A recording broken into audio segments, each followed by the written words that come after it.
Ron, Yes. we have been traveling for 6 weeks as full-time RVers. What have you learned? Well, now, not to be insulted, I know those full-time RVers been out there 6 months, a year, 2 years, 3 years, maybe 6 years. I don't know. So we're just new at this. Well, we're not actually new to RVing. Well, yeah. We are new to being full-time RVers, which is completely different when you start living in your RV. Yeah, we're living in our home. Well, this is our home. Yeah. Yes, our home on wheels. And we still haven't come up with a good name for it either. All right. So back to the question. Okay. What have you learned? Even if you buy a new RV, expect something to go wrong.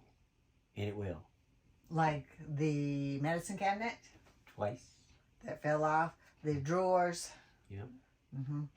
And the other thing that we have learned is learning about our RV, because this is a new brand. It is completely different.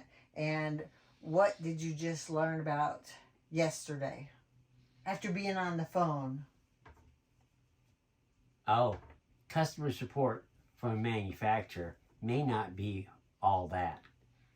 Matter of fact, I still have a call in. It's been 2 days? 2 days, and it's Saturday, so I don't expect them to call back with just a specific question. So sometimes you have to do some research, figure it out on your own. If it's a specific part on your trailer by a different manufacturer that they bought, call them. So. Mm-hmm. All right, so what I have learned. What have you learned? I have learned that I packed too much stuff. Selling our home, we I brought in too many dishes and too many towels, that kind of thing, because again, we were bringing it in from our home, just didn't get rid of some of this stuff. And we are basically just two old people. We don't need all of that stuff, and I have enough dishes to help feed other people too. So again, well, I packed up stuff. I bought stuff, a lot of electrical fittings and plugs that I thought I would need, that I didn't need. It's just extra weight, dead weight. So yeah, because we watched all those RV programs, all those RV YouTubers that said, oh, buy this. Oh, you might need that. Oh, don't forget to buy this too. And some was useful. Yeah, some was useful, but some of it we should have just started out on the road. Yep. And bought stuff as we needed. Okay. All right, the next thing on our list, RV parks. Well, some are nice. Well, some are expensive, especially for a one night, and you're crashing in, heading out the next day. Why pay $50, $60? Or more than that. That one place was like 90, 110. Some are on beautiful locations. So, like, for our camp, Smithville Lake in Missouri. Willow Beach in Arkansas. The one in Chamberlain, South Dakota, was right on the Missouri River. Very nice location. So you have to weigh the cost versus the location. Is it worth spending a few days, or are you just there for the night? The other thing, while talking about RV parks, is planning. It's time consuming, it's boring, but in the end it pays off. You get to see what you want to see, stay where you want to stay for the right amount of time. So we have to put some effort into it, and it ends up paying off in the end. The other way that we do some of the research is with all the apps. People say, look on Campendium, RV Trip Wizard, the iOverlander, and all of those. And they can be very overwhelming. I know they have been for us. And then a few times we've just Googled some of the places to go. But if you are not planning and scheduling, we're not going to find any place. And again, we don't really want to just go and pull over somewhere sometimes. And I guess that's one of the things maybe we should get used to start being able to do some of that. Oh, they don't plop too many days in a row. Another thing, people that you meet along the way might have different apps, might have seen something different. Yeah. So, I mean, even in a rest area, somebody's just taking a rest for 30 minutes, you know, from driving, and you might ask them a question, get into a conversation, and you never know.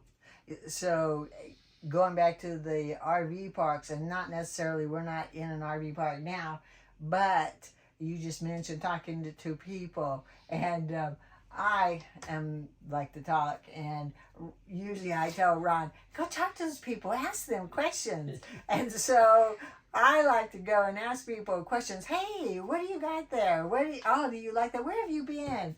And all of those things. And even today we ended up with conversations to multiple people and met cool people from different states. So that is one of the fun things too. When you're traveling, you get to meet some of the people. And one other thing, if you're going to see a lot, like here, national parks and stuff, find some place to just park your camper, your RV, tent, whatever you got, and use that as a home base, and then just day trip. Pack a lunch, go see a national park, spend a day there. State park, there's some beautiful stuff. You don't have to actually stay in it to enjoy seeing it. Yeah. All right, the next item. Uh-oh. We traveled 10 states very quickly. And what did we learn from that? No more one-night stands, especially in a row. And so with that, we're older. We don't want to break down and then pack it up in the same day.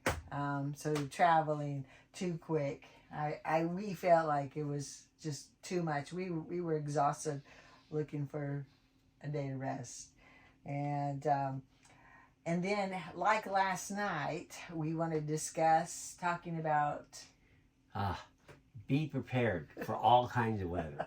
Hot, 107, cold, 50, 51, windy, rain, thunderstorms. Yes, last night where we were, said just a possible rain. And next thing you know, the trailer's rocking.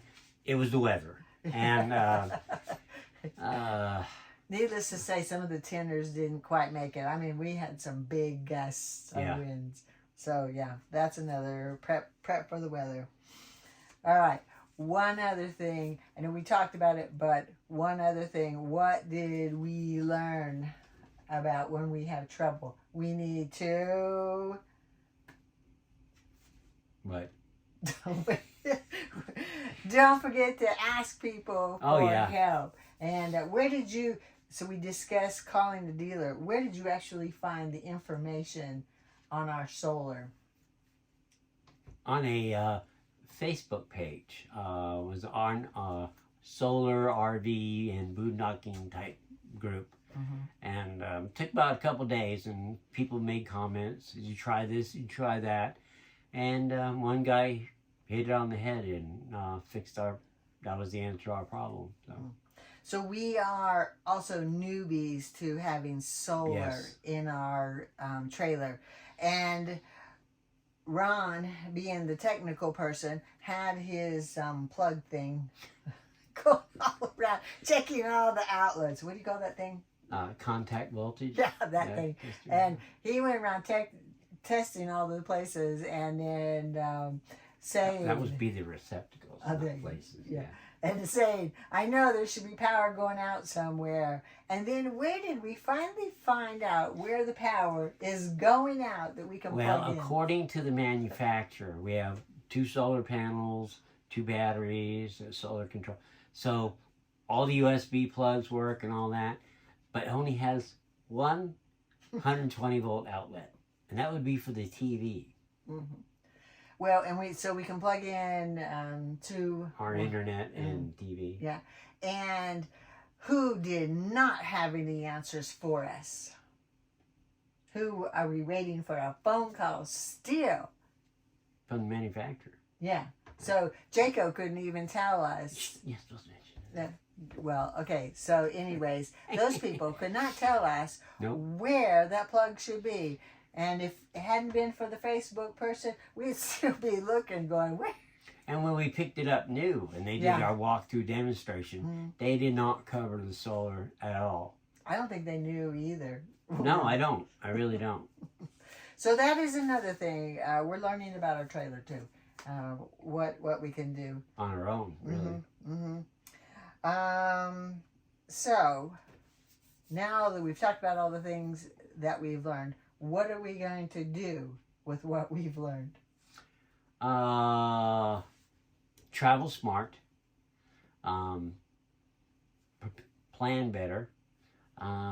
Slow down, relax, enjoy. And one other thing, okay, so we can't always run around and be the tourists that we would like to be because it's very expensive.